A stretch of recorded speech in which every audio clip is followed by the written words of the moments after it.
Recording in progress.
Testing 1, 2, 3. Good morning, Alan. Busha, do we correct? Good morning, Chair. Yes, there's quite a few members on the platform. Okay, how many are we in the meantime?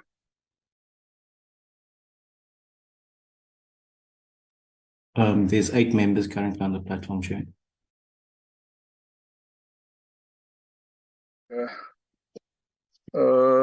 Let's start with the meeting. Hold on, let me get my app here.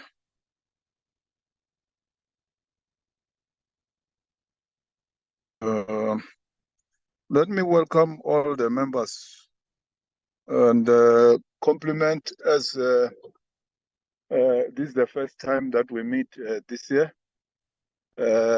Thanks very much for attending the meeting.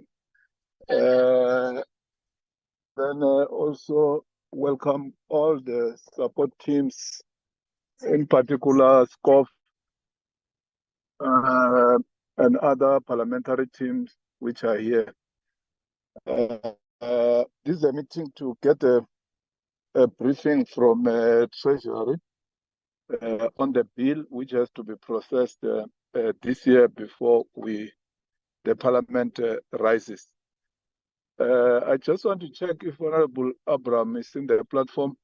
I'm just getting into a school here just to sort out something for my son, so that in the meantime she can chair the meeting. Nancy, are you there?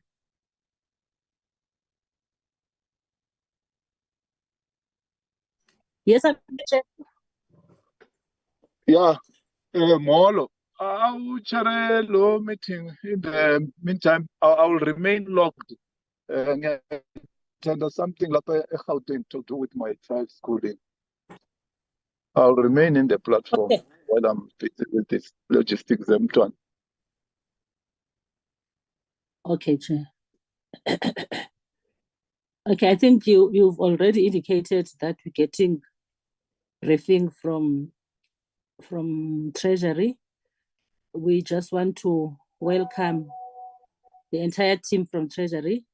Chairperson has done all the welcoming. At this point, I think we should just give over to them to start with the briefing. Treasury. No, thank you very much, Chair. Thank you. Good morning, Chair. Good morning, honourable members. We're here to provide a briefing on the Pension Funds Amendment Bill. It's been quite a process with this two-part system. We have put forward the previous Revenue Laws Amendment Bill with a lot of the amendments that are required through the Income Tax Act. This changes the Pension Funds Act, which wasn't a money bill. And we are, happy to go through these measures. A lot of them you would have seen before, but we would like to present them again. I'm here with my colleagues Alvena Taylor, MB van Schoor, Nomalizo Bulisele, Basil Maseko. We are all here to answer your questions and do the briefing. I think Alvina has the presentation and she can share and then go through the content. Thank you, Chair.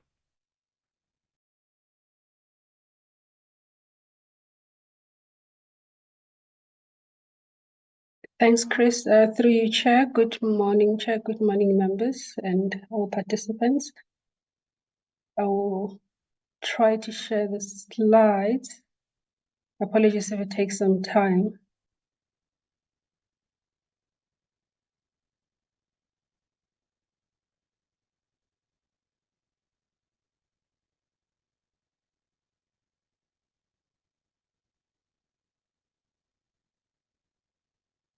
Good morning again. Can you please advise if you're able to see my slides? Yes, we can. Thanks, Alvina. They're a little bit funny. They might need to be, there we go. Okay. Thanks. So I will stop sharing my video now. My name is Alvina Taylor, as Chris has mentioned, I will be presenting on the Pension Funds Amendment Bill.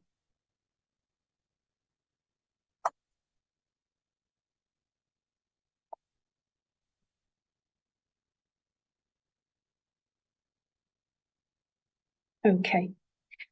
So we are all here to brief the Standing Committee on Finance on the Pension Funds Amendment Bill 2024.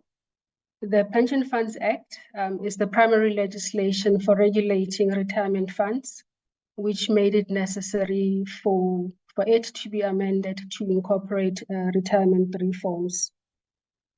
So the Draft Revenue Administration and Pension Laws Amendment Bill, which we are now calling the Pension Funds Amendment Bill, was published for public comments last year, June. It was then referred to the Standing Committee for consideration with other tax laws. We subsequently briefed the Standing Committee on Finance on the draft bill together with the tax laws amendment bills. SCOF then published that bill together with the other bills for public comment and held public hearings in September. Later in October, we responded to SCOF on the Pension Funds Amendment Bill together with the Revenue Laws Amendment Bill. The Pension Funds Amendment Bill was then subsequently withdrawn, reason being that it was to follow Cabinet's approval process and certification by the Office of the Chief State Law Advisor. We have completed these processes. We've obtained Cabinet's approval. The bill was introduced in Parliament. We do have the certification from the state law advisors. And the bill was introduced in the National Assembly in end of January this year.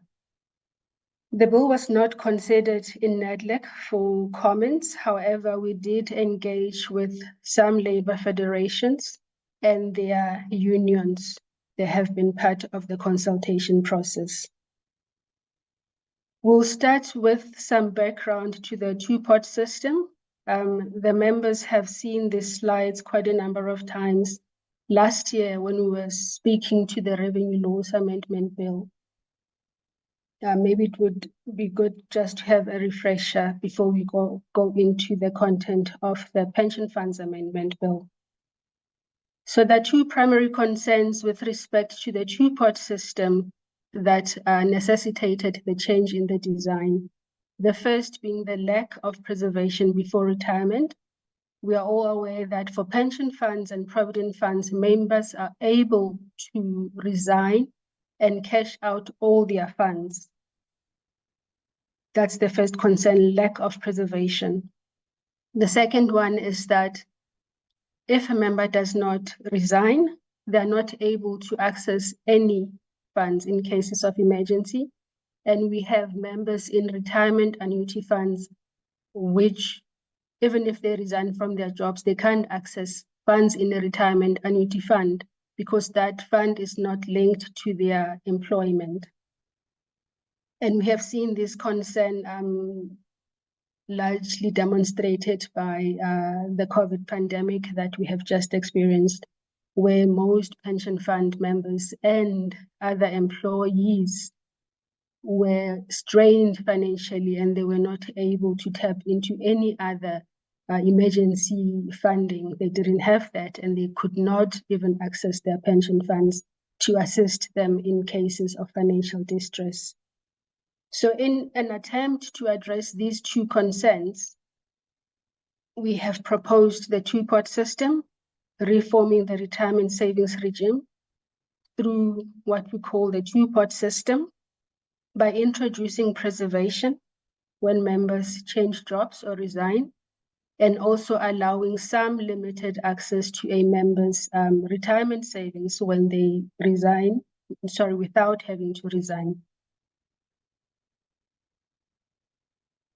So the two-pot system makes provision for seed capital.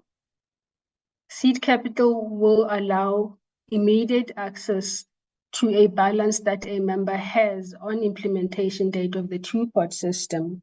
So this seed capital is a starting balance in the savings component on implementation date.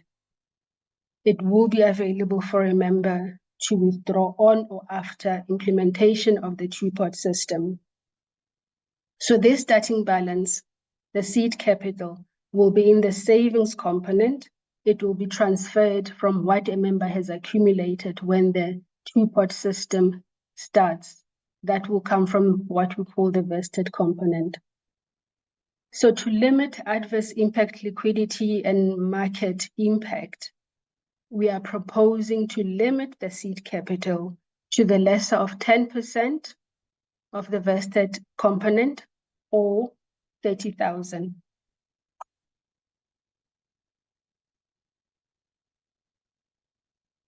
So with this cap, our understanding that the retirement benefits of the member will not be eroded, and it will enable some access to the benefits immediately. And this will be a once-off transfer from what a member has accumulated transferred into the savings component.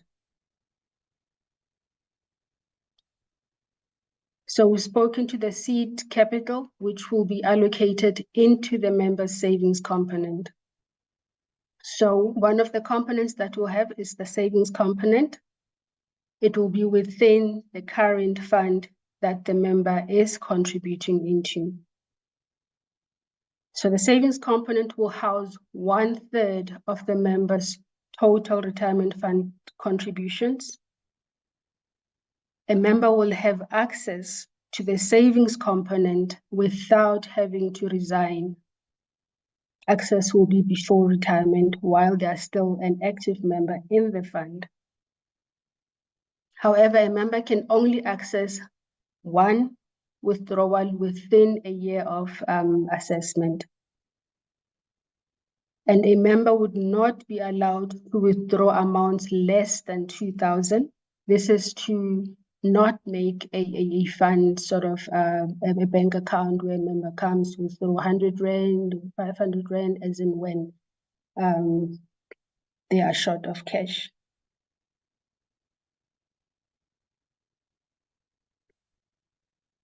So again, if a member resigns from employment and they have already withdrawn or accessed something in the savings component, and whatever is left after having withdrawn is less than 2,000, a member can then take whatever is left in the savings component. This is to ensure that a member does not leave behind any small balances that might be too expensive for the fund to administer. The ability to withdraw from a fund or from the savings component is applicable per fund or per contract. If a member has savings, for example, in the GPF, they have a retirement annuity fund with Company X, they are able to withdraw on all those funds once a year, nothing less than 2,000 per tax year. Withdrawals from the savings component will be taxed at the individual's taxable income or the marginal tax rate. In the event that a member dies, whatever is in the savings component will be treated as a death benefit and paid out in terms of Section 37 Cap C of the Retirement Pension Funds Act. The second component that we have is a retirement component. On implementation date, a fund will have to create this component as well. This retirement component will house 2/3 of the member's total retirement fund contribution. Savings in the retirement component will not be accessible when a member changes jobs. Those savings will have to be preserved until retirement. Once a member reaches retirement age, in terms of the employer, or elects to retire from the fund, that retirement component will be paid in the form of an annuity, living annuity, life annuity, or what we call a pension at the end, subject to a annuitization threshold of 165. So if I'm a member of the GPF, I retire, I have accumulated more than 165,000 in the in the GPF, I can take that as an annuity. But if it's less, I can take it as a cash lump sum. However, you have members that have multiple funds or multiple contracts. For example, I'm a member of a GPF. I also have a retirement annuity elsewhere. Those two retirement funds combined will have to be combined, and if they are less than 165, I can cash them out. And if both of them are combined and they exceed 165, they will have to be paid as an annuity. The last component that we have is a vested component that a fund will have to create for the member. So all these components are for a single member in a single fund. So if you are currently a contributing member when the two-pot system comes into effect, then you have a vested component. This will be all the amounts that are accumulated before implementation date. So that's the vested component, where the seed capital will be taken from and transferred into the savings component. No further contributions are allowed in the vested component unless if a member is a member of a provident fund and older than the age of 55 as at the 1st of March 2021.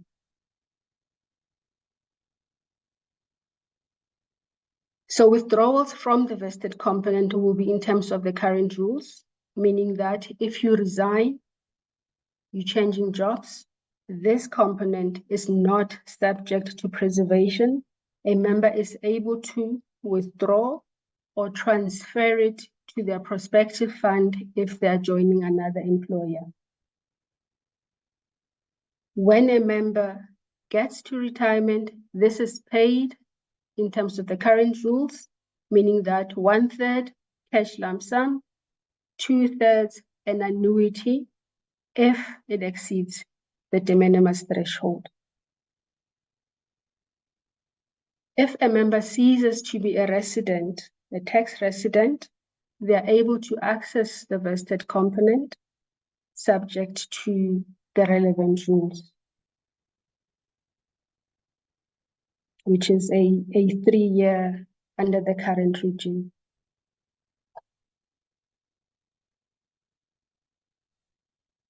I've mentioned this, that the vested component, no further contributions will be allowed into this component unless if that member was 55 years and older on 1 March 2021.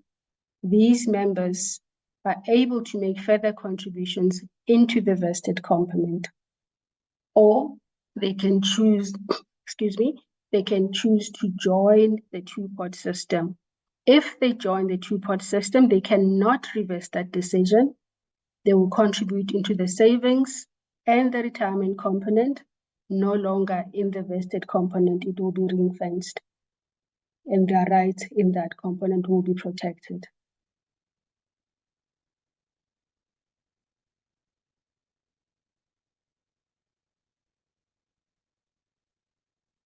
Like I've mentioned, contributions to the vested component means they cannot contribute to the savings and the retirement component. and members older than 55 on March 2021 does not mean that they are precluded from participating in the two-pot system. Okay, moving on to the Pension Funds Amendment Bill. So the Pension Funds Amendment Bill provides for amendments which give effect to the two-pot system. These amendments go together with the Revenue Laws Amendment Bill, which give the policy objectives. So it's necessary that we amend the Pension Funds Act so that certain amendments that are in the revenue laws are also carried through to the Pension Funds Act to enable appropriate implementation of the two-pot system. So the first clause of the bill proposes an insertion of definitions which are in the Revenue Laws Amendment Bill. They are referenced in the Pension Funds Amendment Bill. We also introduce a new definition of pension interest, reason being that we need to recognize marriages according to tenets of religion.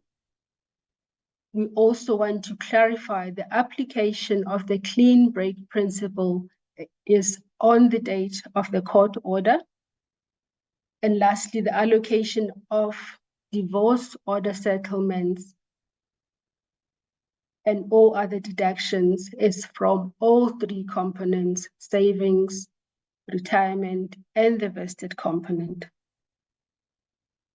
The second clause provides for amendments to Section 14 Cap B to amend the definition of OC. These are related to defined benefit funds so that all amounts lawfully permitted to be credited and debited from the member's individual account takes account of all the three components. Clause 3 of the Pension Funds Amendment Bill amends Section 19.5, which deals with loans and guarantees to members by retirement funds. So here we are largely aligning with an amendment that we made to Regulation 28, which came into effect in January last year. So Regulation 28 reduced the amount of exposure of a member's benefit towards loans and guarantees from 95% to 65%. So this is merely an alignment because there is currently, these two are not aligned. The Pension Funds Act still says 95%, meanwhile the Regulation 28 mentions a maximum of 65%. Clause 4 of the bill deals with the substitution to Section 37 Cap D. 37 Cap D of the Pension Funds Act deals with deductions that are permitted from a member's benefit. So these are any amount due by a member to the member's employer, any amount that needs to be payable in terms of a maintenance order, the portion of pension interest, which is an amount that should be assigned to a non-member spouse in terms of a court order, and any other allowable deductions. So here we are saying that a member should not be allowed to take a savings withdrawal if that savings withdrawal will result in insufficient remaining funds that need to settle all these court orders. So if a fund becomes aware of a court order against the member, they should also not grant a loan or a guarantee or permit a withdrawal So if it's a court order, they should not do that without the consent from the non-member spouse. They should not allow a withdrawal if they are aware that there's a court order pending until that court order is settled.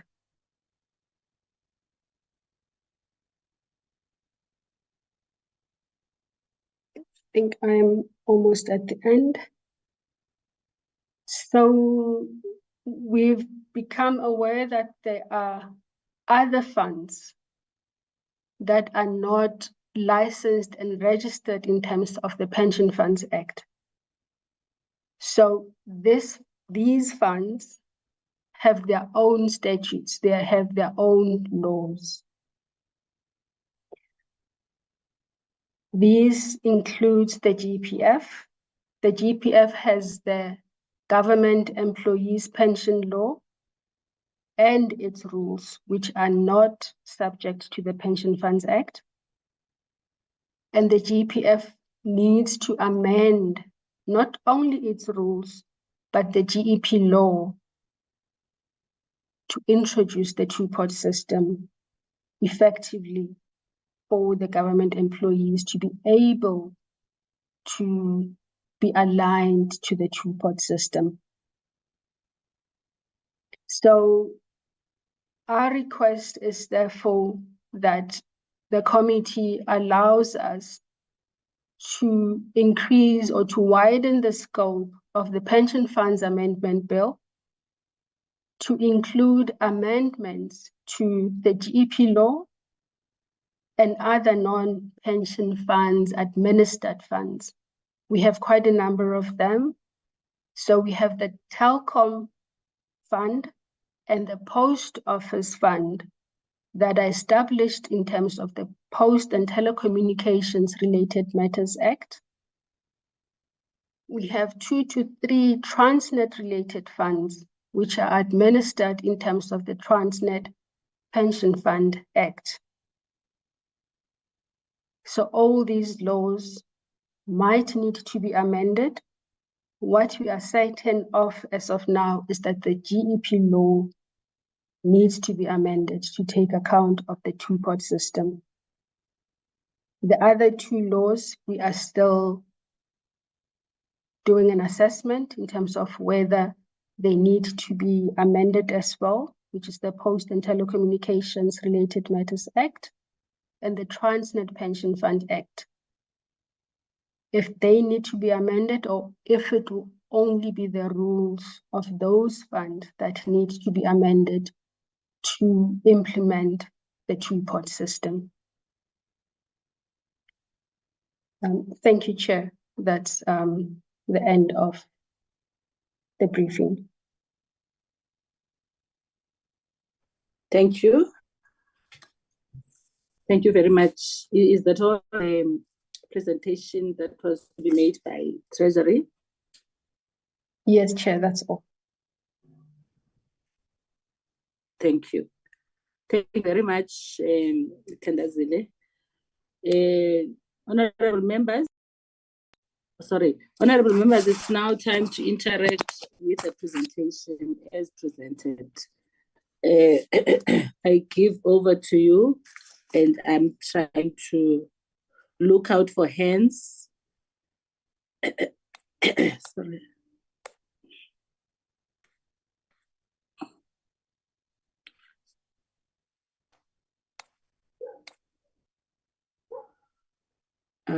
I recognize Honorable Skosana, Honorable Mani.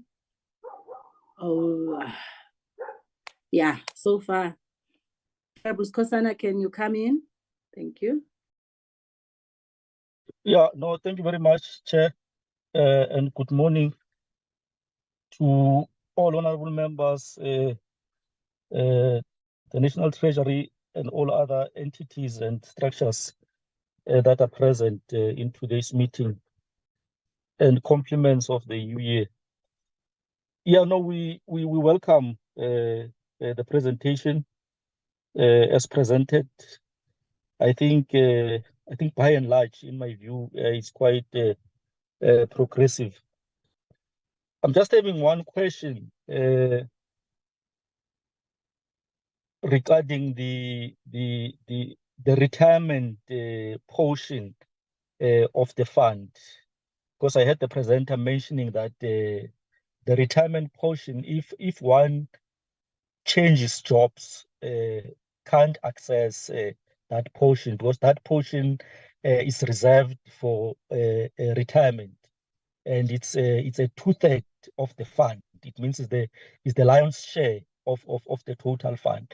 So a person can only access that on retirement. If you change jobs, you can't access that, because I know that previously people were able to access that, and then they would decide if a person changes a job, will then decide whether to take it and transfer it to the new fund of the new job, or you will just withdraw the entire cash and use it. Well, I understand that part. But now, what happens when a person loses his or her job before the retirement age? Because changing job and losing a job is two different things. A person loses his or her job, is now unemployed. He is unemployed, or she is now unemployed. And she or he is not yet at retirement age. What happened to that retirement component of the fund? Will that person be able to access it, or that person will have to wait up until the retirement age before she or he is able to access that portion? That's the only question which I have, Chair. Thank you very much. Thank you, Honorable Skosana. Honorable Manyi. Yeah, thank you, Chair. Firstly, Happy New Year to everyone. I think we're meeting for the first time in this new year. I also want to just join the previous member, Honorable Skosana, to welcome the presentation. And I think the presenters were quite meticulous in reminding us the trajectory that has been traversed to get us where we are today. So my understanding is that today we are not going too much into the nuts and bolts, but it's just the finishes and touchings to make sure there's compliance with this, that, and the other. The only question I have is to what extent, how does this proposal that's put here for the committee to endorse all these tweakings? I think it's just a tweaking here and there that we're dealing with here today. How does this talk to the submissions by, in particular, the workers? Because this is all about what workers, this will impact the workers. So if I can just be reminded, to what extent is this addressing some of the issues that came out of the public consultations, particularly with the workers? I mean, and I'm not sure if there's still enough scope here in terms of the processes for further consultations. I don't think so. So therefore, can I just get assurance that if we say yes to this, are we in line? And if so, how? If we can just be reminded, please, just indulge me through you, Chair. Just if I can just be indulged to say workers in general, because this matter has been discussed and they've made submissions. I just want to compare that submission versus what you're proposing here. Are you endorsing what workers are saying, or you are slightly differing? Just clarify that, and otherwise, I'm generally happy because I think this is taking us forward, but I just want the confirmation that we are not out of kilter with what the affected beneficiaries of this whole thing have already said. Thank you, Chair.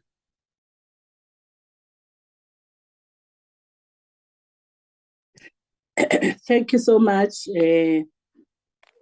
honorable members.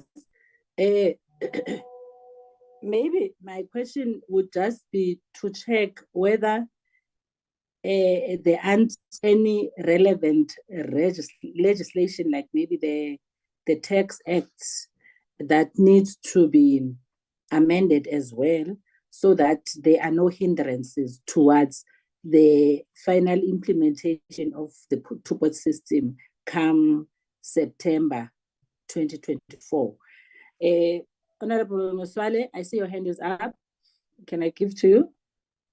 No, thank you, Chair. Thank you, Chair. I share the good wishes that the two honourable members have expressed, including the Chair, to everyone. It's just a question, Chair.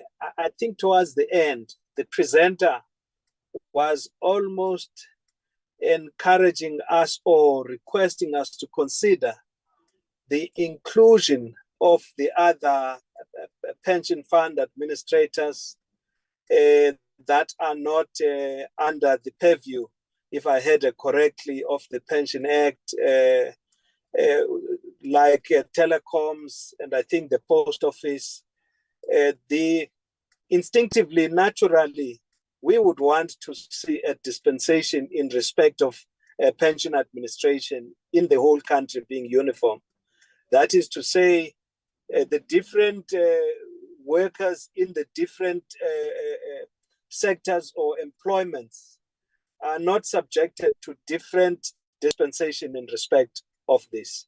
But my question is, what would be the implication if that were considered against the backdrop of the process we've undertaken, including the consultations that have taken place?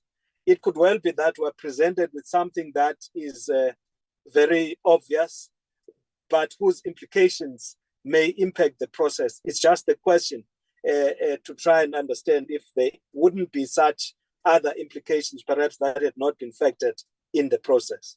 Thank you.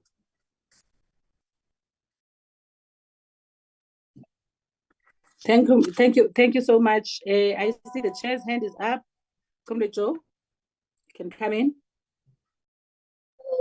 Thank you. I hope the question that I'm going to ask was not asked. You will pardon me as I'm running around here. Because I got a message here from COSATU. Comrade Matthew says that the public servants are worried because the two-pot system pension proposals exclude them. Therefore, the pension amendment bill has to expand to include GPF, Transnet, Post and Telecommunications, and other pension funds. Is it the case? Is it our understanding that public servants are excluded from the two-pot pension fund that we are dealing with? Can that question be responded to? I thought this bill applies to anyone else, both in the public and in the private sector. Thank you, Chair.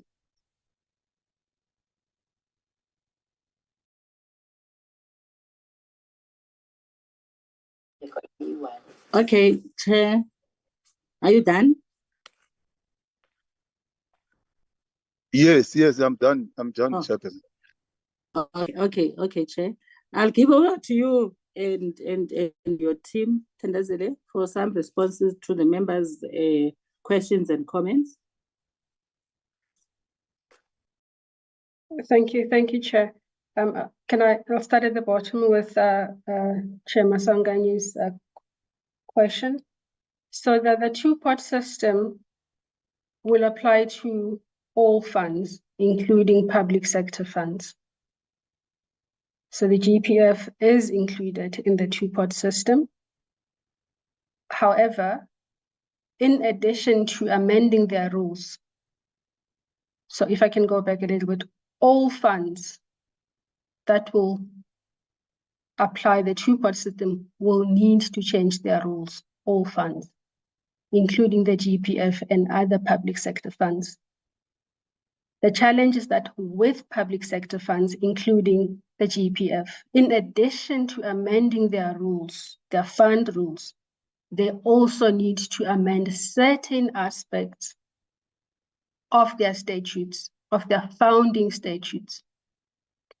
For example, with the GPF, we have the GEP law that needs to be amended.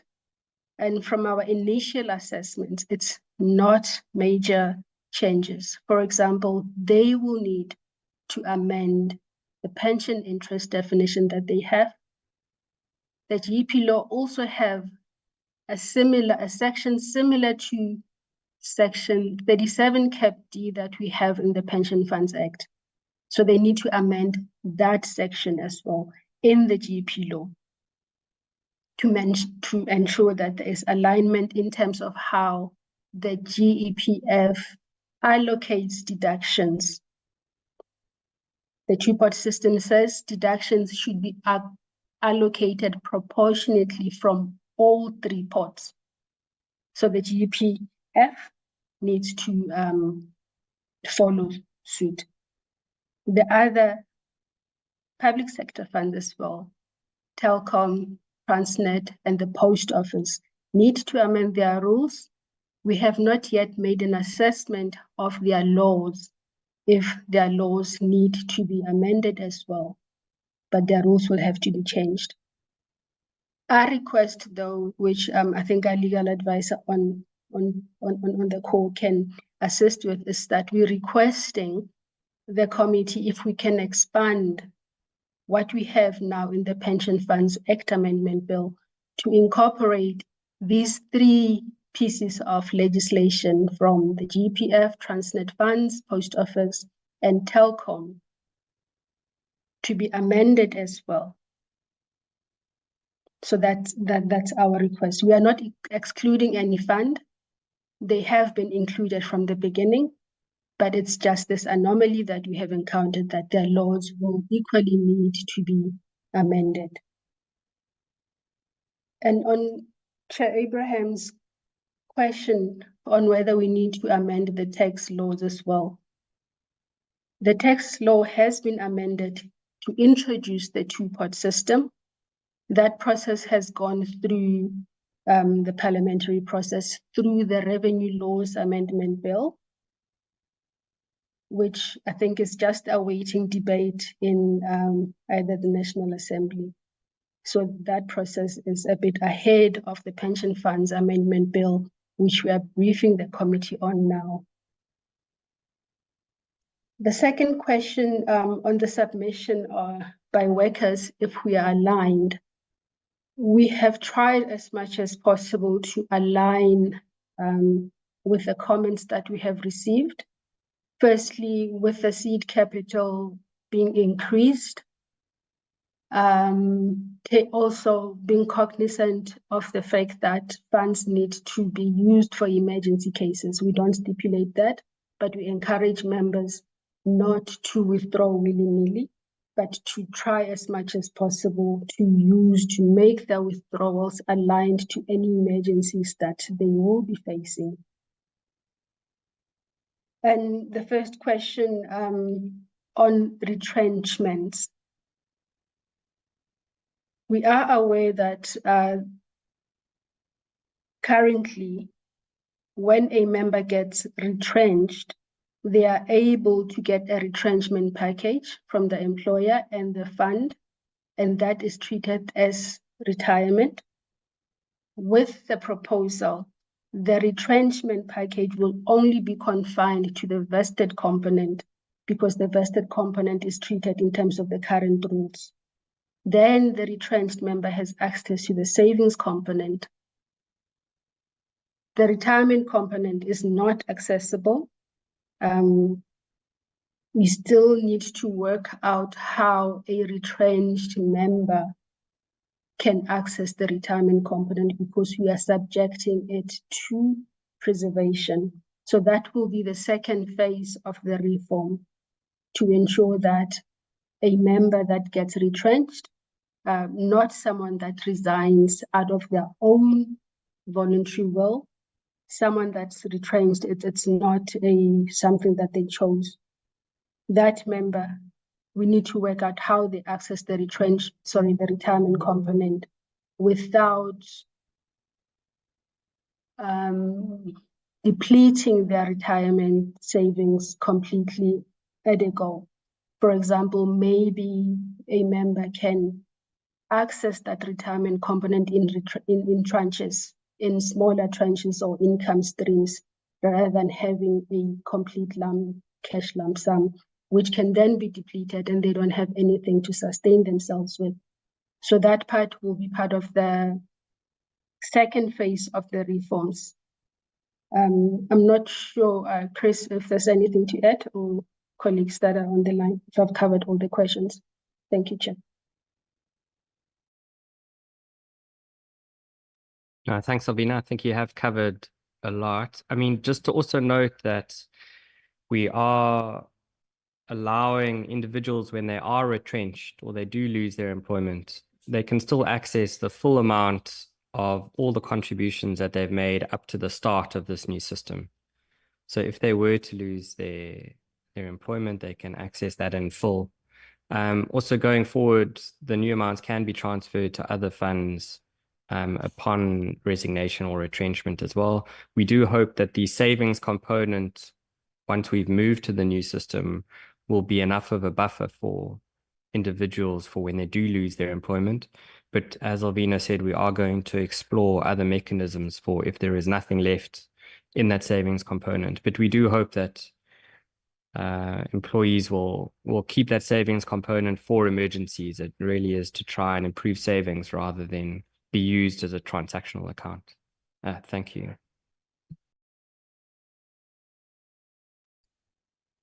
Thank you, Chris. Thank you so much. I don't see any follow-up hands from the honorable members. Honorable Mani, you can come sorry, in. Chair. I'm just trying to get clarity here from the presenter. What the committee is being asked to do with this inclusion of, she listed what needs to be included.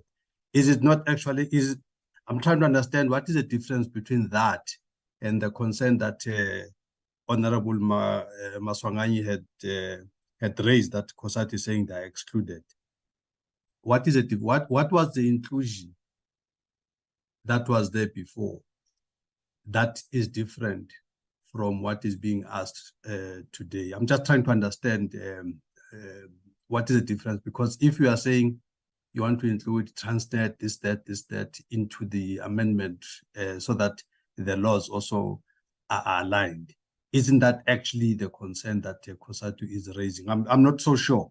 I'm just trying to, it's a clarity-seeking question, or whether this is distinct from the inclusion that was already at play. So I'm just not so sure as to what exactly are we saying here. I don't know if you understand me, Chair. Okay. Yeah, it's clear. Chris, are you able to respond to that together with your team? Thank you, Chair. Thanks, Honorable Mani. So we are trying to directly address the concerns that COSATU have raised with the Chair. So there is a concern that, if the GEPF law is not changed, then the GEPF members will not be included in this two-part system, which is why we would like to expand the scope of this bill to include the potential changes to the GEP Act, as well as potentially to others. So this expansion of the scope should hopefully then deal with the concerns from COSATU. I think there was another question from the honorable members about what would this mean for the bill and the processing. I don't know if Advocate Frank Jenkins is on the call today, but there might need to be some advice on what this would mean for the consultation of the bill.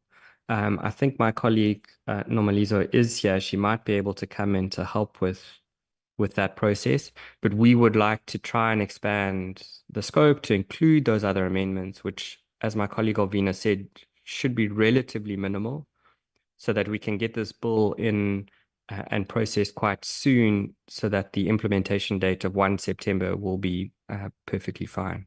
Thank you.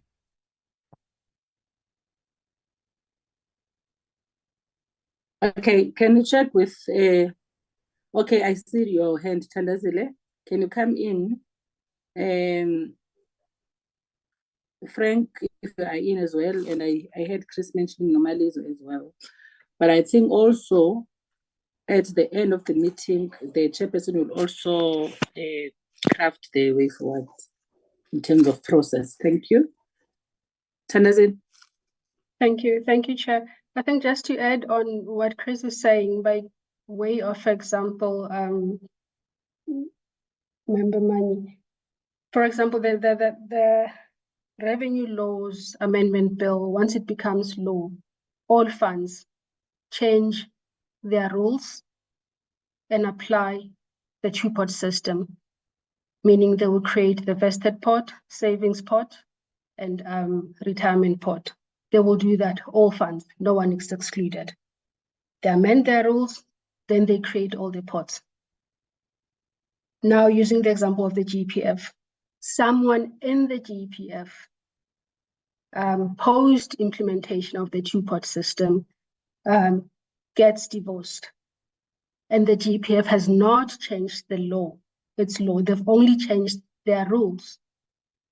It means that if there's a divorce or the settlement, that will only be paid or settled from the vested component, because the law only recognizes that vested component, what has been created before the two-pot system. The law does not say pay from all three, from everything that's created post implementation date. It only recognizes the benefit of the member as what the member has. It does not recognize anything after that. So they will change their systems and their rules to implement the two-pot system. But when it comes to the administration part of, for example, settling divorce orders, court orders, settling what a member owes to the employer, then there is misalignment between the rules of that fund and the law. The rules will say something different from what the law says. So it's just an alignment. They are included, all of them, but we need proper alignment to the administration of the benefits in terms of both the law and the rules. Thank you, Chair.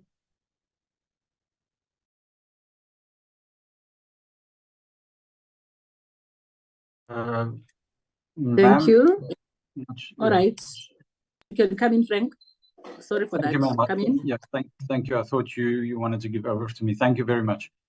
The question on public participation, ma'am, I would say yes. The bill as it stands now indicates that we're amending the Pension Funds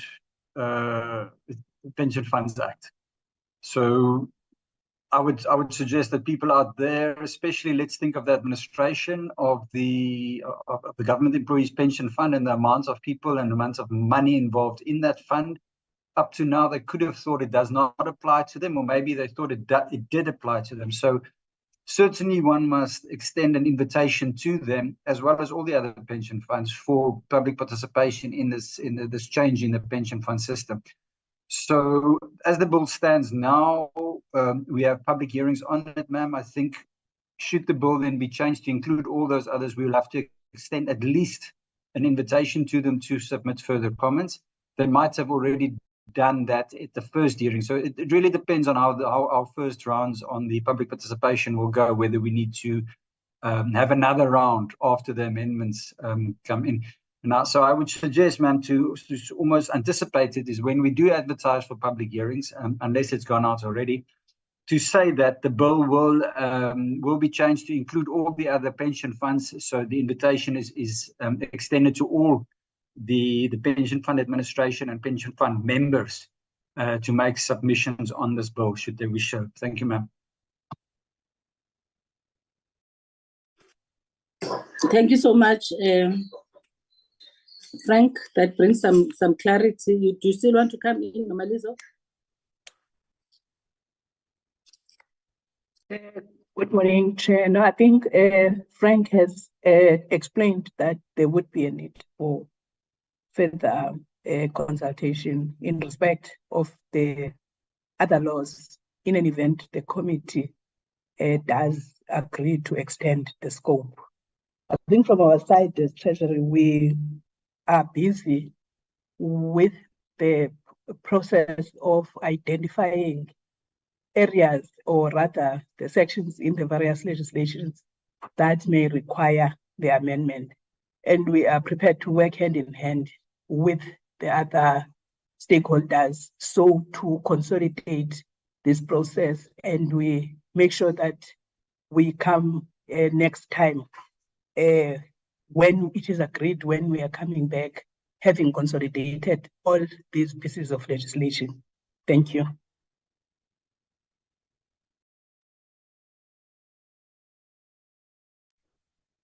Thank you.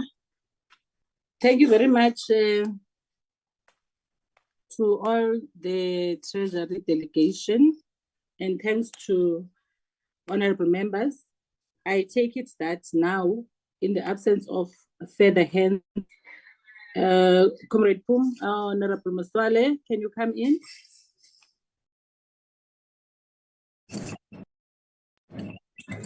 Thank you very much, Chair. Again, I'm just taking the last comments made.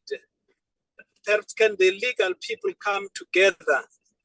Our team here look at what will this require insofar as there is already an implementation date agreed to of the 1st of September 2024. So what would it mean for that in terms of timelines and process? Thank you.